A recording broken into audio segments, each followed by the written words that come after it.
Hindenburg சர்ச்சைனால சில Adani share prices குறைய வாய்ப்பு இருக்குது. நாளைக்கு அப்படி குறைஞ்சினா எந்தெந்த ஷேர்ஸ் நம்பி வாங்கலான்னு நான் சொல்கிறேன்.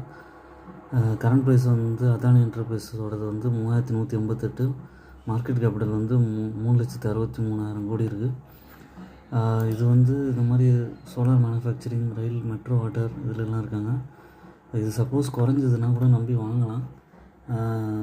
ஒரு 3000 ரேஞ்சுக்கோ இது மாதிரி வந்தால் கூட திரும்ப ஒரு 100-200 ருபீஸ் வரைக்கும் கூட ஏற வாய்ப்பு இருக்குது. இதனால் ஒரி பண்ணிக்க வேண்டியதில்லை. லாஸ்ட் டைம் எலெக்ஷன் ரிசல்ட்ஸ் அப்போ கூட ஒரு 2900 ரூபா வரைக்கும் வந்தது. அதுக்கப்புறம் பார்த்திங்கன்னா ஒரு 3200 வரைக்கும் போயிடுச்சு. அதனால் வந்து ஒன்றும் பிரச்சனை இல்லை உங்களுக்கு. ப்ராஃபிட் க்ரோத் வந்து 42.8% இருக்குது. ப்ரொமோட்டர் ஹோல்டிங் வந்து 2.11% இன்க்ரீஸ் ஆகிருக்கு. என்னோடய சேனலை சப்ஸ்கிரைப் பண்ணுங்கள். உங்களோட ஓன்